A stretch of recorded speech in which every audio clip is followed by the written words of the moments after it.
Hello दोस्तों, आशा करता हूं कि आप लोग अच्छे होंगे। साथियों, आज की इस वीडियो में आर्ट सेक्शन के छात्रों के लिए 15 प्रश्नों को कवर करने वाले हैं। आप लोग जवाब देने का प्रयास करिएगा पहले, उसके बाद हम आप सभी को आंसर बताएंगे। ठीक है साथियों, अगर आपको यह टेस्ट पसंद आता है, रिस्पॉन्स अच्छा रहा आप सभी का, तो हम आगे भी इस टेस्ट को कंटिन्यू रखेंगे। यहाँ पर हमने 15 प्रश्नों को कवर किया है। आप लोगों को 8 से 9 प्रश्नों को कम से कम सही करना है। ठीक है, देखिएगा आप लोगों की कैसी तैयारी हो रही है, यह टेस्ट आप सभी को बताएगा। साथियों, अगर आप यूपी बीएड एंट्रेंस एग्जाम 2022 की तैयारी कर रहे हैं और चाहते हैं सरकारी कॉलेज से बीएड करना 2022 में, तो इस चैनल से जुड़ सकते हैं, सब्सक्राइब कर सकते हैं। निश्चित रूप से आप सभी को हेल्प मिलेगी। ठीक है, चलिए पहले क्वेश्चन की तरफ बढ़ते हैं और अपना पहला क्वेश्चन देखते हैं।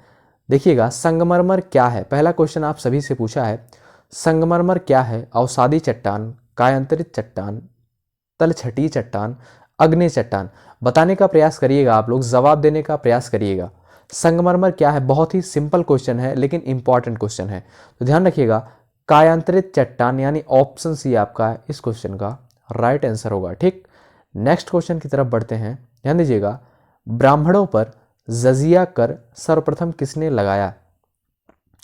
फिरोज तुगलक, अलाउद्दीन खिलजी, मोहम्मद बिन तुगलक, सिकंदर लोदी। बताने का प्रयास करिएगा आप लोग। तो ध्यान दीजिएगा, ज़्यादा वक्त आप सभी का नहीं लेंगे। फिरोज तुगलक यानी ऑप्शन ए आपका इस क्वेश्चन का राइट आंसर होगा। साथियों, ये इंपॉर्टेंट क्वेश्चन है, आप सभी के एग्जाम में ये प्रश्न पूछे जा चुके हैं। ठीक, ऐसे ही प्रश्न आप सभी के एग्जाम में बनते हैं। नेक्स्ट क्वेश्चन है, गुप्त काल के बाद किस विश्वविद्यालय को प्रसिद्धि मिली?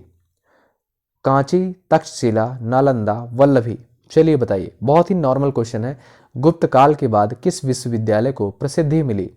तो ध्यान रखिएगा, नालंदा यानी ऑप्शन सी आपका राइट आंसर होगा। ठीक, नेक्स्ट क्वेश्चन आप सभी से क्या पूछा है? ध्यान दीजिएगा, सूर्य की तीव्र किरणों द्वारा झुलसने से वायुमंडल की कौन सी गैस हमारी रक्षा करती है? बहुत बार ये क्वेश्चन पूछा गया है, तो ध्यान दीजिएगा, ऑक्सीजन, नाइट्रोजन, ओजोन, आर्गन। बताने का प्रयास करिएगा आप लोग, राइट आंसर क्या होगा? तो ध्यान रखिएगा दोस्तों, ओजोन यानी ऑप्शन सी आपका राइट आंसर होगा। ठीक, नेक्स्ट क्वेश्चन की तरफ बढ़ते हैं और अपना नेक्स्ट क्वेश्चन देखते हैं। ध्यान दीजिएगा, कार्बोनिफेरस युग में संपूर्ण महाद्वीप आपस में मिले हुए थे, यह किसकी मान्यता है? Wegener, Jeffreys, Dana, Holmes. चलिए बताइए। तो ध्यान रखिएगा, वेगनर यानी ऑप्शन ए आपका राइट आंसर होगा। ठीक, नेक्स्ट क्वेश्चन की तरफ बढ़ते हैं, आप लोग जवाब देने का प्रयास करिएगा। साथियों, आप लोग इन 15 प्रश्नों में से कम 9 से 10 प्रश्न तो जरूर सही करिए। ठीक, नेक्स्ट क्वेश्चन आप सभी से पूछा है, प्राचीन भारत का वह प्रसिद्ध शासक जिसने अपने जीवन के अंतिम दिनों में जैन धर्म को अपनाया था? बहुत ही इंपॉर्टेंट क्वेश्चन है, बताने का प्रयास करिएगा आप लोग। चंद्रगुप्त मौर्य, अशोक, समुद्रगुप्त, बिंदुसार। चलिए बताइए। तो ध्यान रखिएगा, चंद्रगुप्त मौर्य यानी ऑप्शन ए आपका राइट आंसर होगा इस क्वेश्चन का। ठीक, नेक्स्ट क्वेश्चन की तरफ बढ़ते हैं। महात्मा बुद्ध के पंचशील सिद्धांत का उल्लेख किस उपनिषद में मिलता है?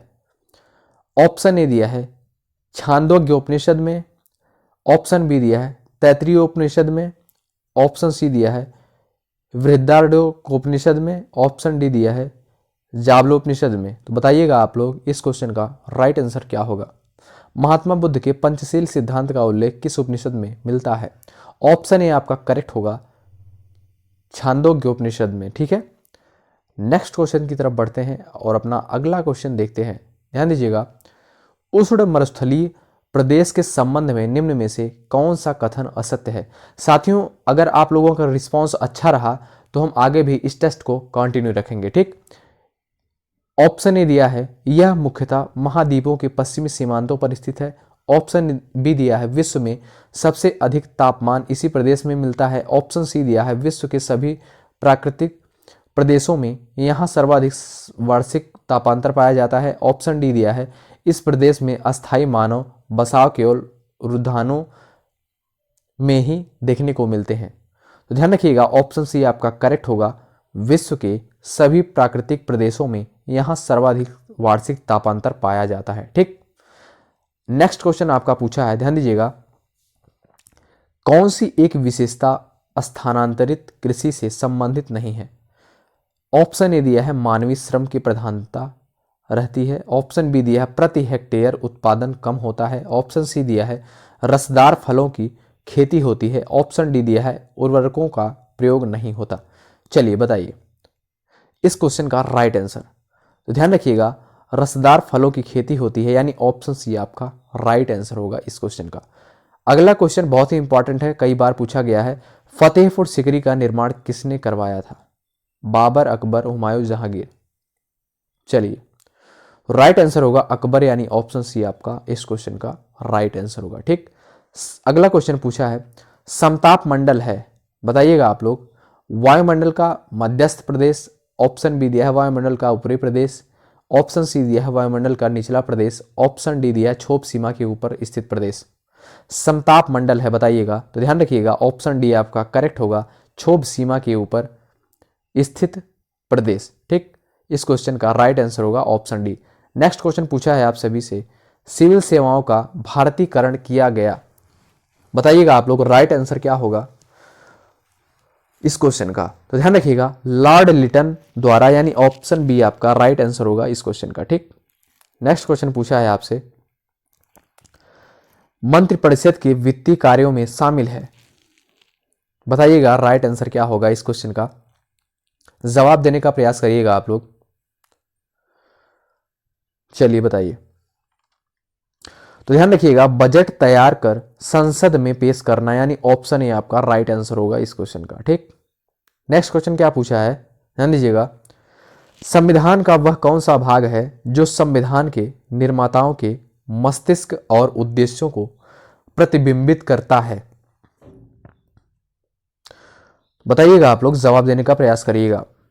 राज्य के नीति निर्देशक तत्व, यानी ऑप्शन सी आपका राइट आंसर होगा इस क्वेश्चन का। ठीक, नेक्स्ट क्वेश्चन पूछा है, निम्नलिखित में से कौन सा भारतीय रिजर्व बैंक आरबीआई की आर्थिक नीति का उद्देश्य नहीं है, बताइएगा आप लोग। तो ध्यान रखिएगा राइट आंसर होगा इसका सामाजिक न्याय को सुनिश्चित करना, यानी ऑप्शन डी आपका इस क्वेश्चन का राइट आंसर होगा। ठीक, साथियों हमने इस वीडियो में 15 प्रश्नों को कवर किया था। यह हमारा कला वर्ग के छात्रों के लिए पहला टेस्ट था। आप लोग जवाब देने का प्रयास करिएगा, देखिएगा आप लोग कितना सही कर पाते हैं। अगर अच्छा रिस्पांस रहा आप लोगों का तो हम आगे भी इस टेस्ट को कंटिन्यू रखेंगे। ठीक है, अगर और कोई भी जानकारी चाहिए यूपी बीएड से रिलेटेड तो आप लोग कमेंट बॉक्स में लिख सकते हैं। अंत तक बने रहने के लिए बहुत बहुत धन्यवाद। चैनल पर नए हैं तो सब्सक्राइब जरूर करें, इसमें आप सभी का कुछ लगता नहीं है। ठीक है, बहुत बहुत शुक्रिया अंत तक बने रहने के लिए। जय हिंद, जय भारत।